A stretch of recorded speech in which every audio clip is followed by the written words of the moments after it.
everyone, welcome back to my channel. If you are new here, my name is Brittany and I'm on a mission to hit 5,000 subscribers. So make sure you click that button below. I would appreciate it. So in today's video, we're actually going to be talking about everything that I keep on my embroidery machine and why I do it. So if you're interested, then keep on watching. So the video is going to be just slightly different because I am physically going to be holding the camera because I do want to bring you guys in a little bit closer so you can actually see everything, right? Up close and personal. And then of course I am going to be explaining maybe a reason why I keep it on my machine and what is the purpose of it. So yeah, we're gonna go ahead and just start with the basic top of the machine right here. Now with our embroidery machines, with the Ricoma, they do have these spindles right here. They actually have them located on the left as well as the right here. Now personally, the reason that they do have these here are specifically for your bobbins. Now I am left-handed, so I do keep them on my left-handed side. But again, you can go ahead and put them on both. I just personally just use these two first rows. And then as you guys can see back here, I do go ahead and actually keep my curved scissors. I do have these linked below. I did purchase these both from Amazon. So highly, highly, highly recommend them. Do not procrastinate like I did for a little bit.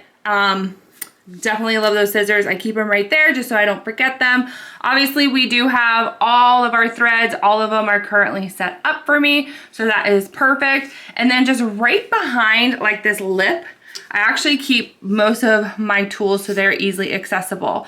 I mentioned these in just a prior video. These actually help with any thread looses or any thread that kind of gets messed up on your products. I picked both of these up from Walmart, but I can go ahead and list them either from Walmart or from Amazon below. I highly recommend both of them, to be honest. I do typically use this one more though, just because it is tinier. So like this part right here does not get in my way when I'm kind of like, you know, pulling it through the stitches and like lifting it up. So I like both of these products. I also do have my lighter. I recommend this in quite a few products, and I did pick these up just from Amazon in a bulk of like 5 or so. So I will go ahead and link those below. This is for any loose threads that you have. I don't always recommend lighting things because it just depends on the material. But of course, when we are working with like hats and certain t-shirts, we can use these. So again, I always keep that right at the back. And then also, these are tweezers that I did pick up. These actually have more of a pointy tip right here, and I actually use these a lot, actually a lot more than I originally thought I was going to.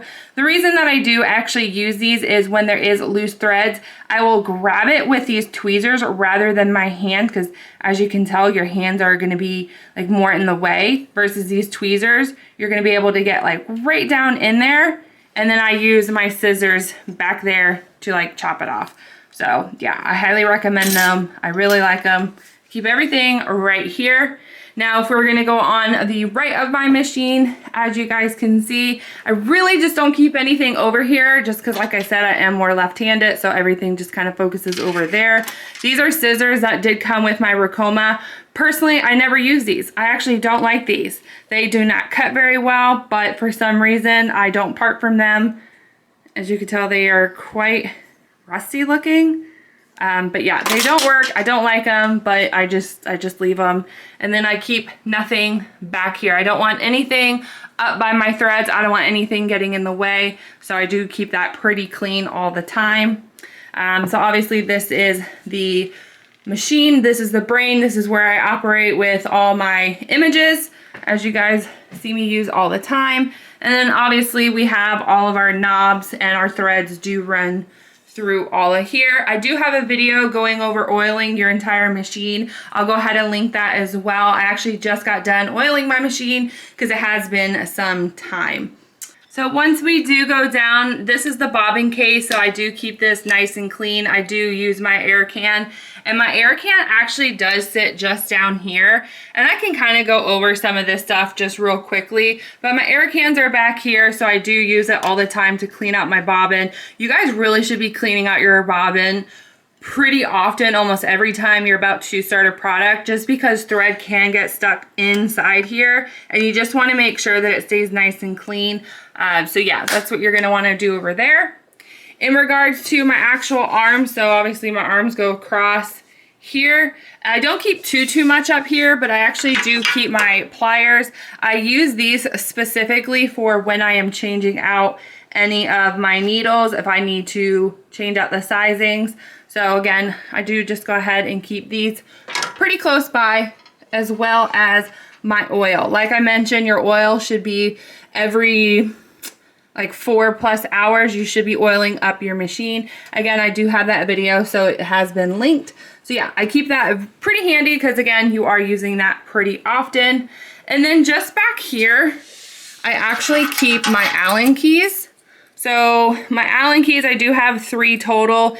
This one is specifically for my hat hoop. This big guy right here, so like this one actually does these bars right here. So I have that. And then my final tiny one, this one is specifically for my needles. So I do keep all of those pretty handy, just because you'd be surprised how many times you are actually changing out your needles, how many times that you might be going from, you know, a t-shirt to a hat. So yeah, I do go ahead and keep those handy right back there. All right, and then finally, quickly down here, I don't have, well, I guess it looks like I have a lot, but again, I have my 2 air cans. I do keep my hat hoop down here. I actually keep my binder with all my instructions for any projects that I'm working on. And personally, I do like the way I keep this nice and organized. So before, I actually used to have like little tabs that would do like birthdays, holidays, you know, companies, logos, things like that. I did go ahead and take it out. I did find that it was kind of in the way. But one thing that I did start doing that I actually like is, obviously I do mention to you guys, I run samples. I actually started keeping the samples and just kind of putting them next to the image. One, because I actually just like to see it done, because I just find it interesting, and it also reminds me of like the colors that I use. So I do actually really like both of these. These were actually done for a customer that did not pay me, because obviously I don't sell any type of Disney stuff. But yeah, I just kind of keep them handy, and I find this very fascinating. Actually, one that you just seen for my dad, I just went ahead and did his, and I kept his right here. So yeah, this is where I have my book. And I just keep it right here. And then in here, to be honest with you guys, this is where I'm going to keep my Tender Touch. I have Tender Touch. I did pick up one because this is running kind of low. I obviously do keep a lint roller. I highly recommend keeping a lint roller. You'd actually be surprised how much you end up using it. And this is pretty gross because, as you can tell, I use it.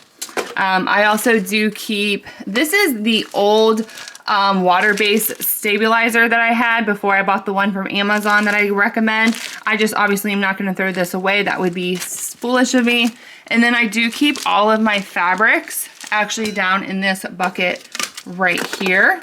So I just find it easy and convenient, as well as I keep my hoops that came with my Ricoma machine. I actually do get 2 sets of these. So one's in the closet over here, and then these I just keep down here for quick access, as well as this is more stabilizer. This is actually adhesive stabilizer for smaller projects, so I do keep that pretty handy as well.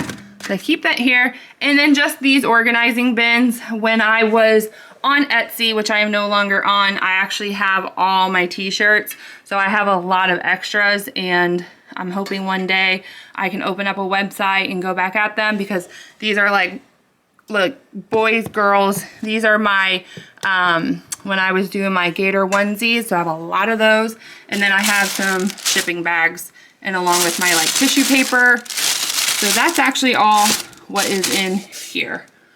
And that is everything that I actually do keep on my machine. I am currently out of breath because I decided to wear a long sleeve with 80% humidity today, so I was a little bit foolish on that. But hopefully you guys did enjoy that. I'd be really curious to know what you actually keep on your machine and why you keep it on your machine. And maybe I'm missing some things. So let your girl know. I would appreciate it, and we will see you on the next crafting project. Bye, everyone.